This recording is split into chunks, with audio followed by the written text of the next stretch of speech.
máy hàng CO2 và Mix Max công nghệ IGBT tiết kiệm điện của Hàn Quốc, Omega 500C nha các bạn nha. Các bạn có thể nhìn thấy của hãng Samsung Hàn Quốc nha, 100% luôn các bạn.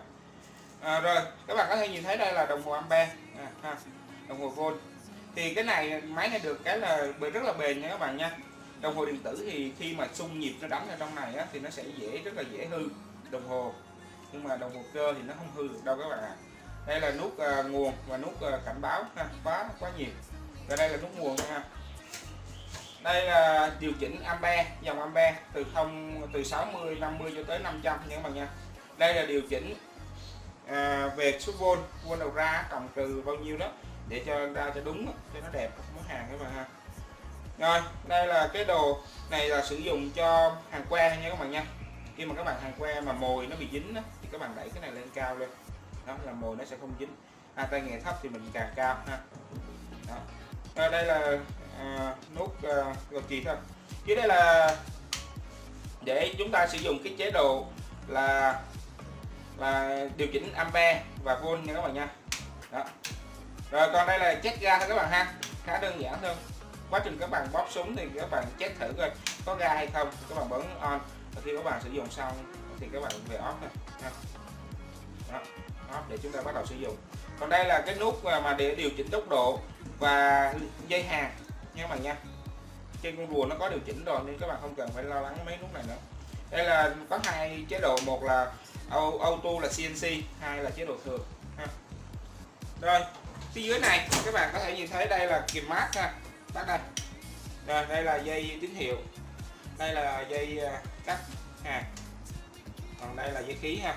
Dây khí thông thường các bạn sẽ bỏ ở đây nè, nhưng mà chúng tôi không cần phải bỏ nữa, chúng tôi sẽ bắt thẳng lên trên đồng hồ luôn, CO2 luôn nhé các bạn nha. Rồi kết nối qua đây thì các bạn sẽ kết nối qua rùa thôi. Kết nối qua rùa thì khá đơn giản. Đây, kết nối qua rùa thì các bạn chỉ cần là kết nối là dây tín hiệu, dây khí và cắt hàng thôi ha. Rồi trên này các bạn có hai nút điều chỉnh, một là ampe là cường độ dòng hàng á, hai là điều chỉnh tốc độ quay của motor hàng ha. Nếu tay nghề cao thì quay lên 45, mà tay nghề thấp thì quay về 30, nếu tay nghề thấp nữa thì 20. Đây có nút khẩn cấp nha, để tránh là rối dây, dùng dây ha. Còn đây là điều chỉnh về cái cuộn dây là 1.2, 0.8 hoặc là 2.4 nha các bạn nha. Đây là điều chỉnh cuộn dây. Còn đây là riêng cái này là nó điều chỉnh để cho máy hàng nhôm nha các bạn nha. Cái đầu súng nó hơi khác xíu. Rồi đây là các giải nhiệt nước ha. Bây giờ mình sẽ nối súng cho các bạn xem ha. Đây, chỉ cần gắn một cái cục này vô thôi ha. Còn cái dây xanh và dây đỏ này thì chúng ta sẽ gắn qua đây, qua kết nước này ha. Đó, thì dây xanh thì nước ra, dây đỏ thì nước hồi về thôi, khá đơn giản. Cái này bật tắt thôi. Đó.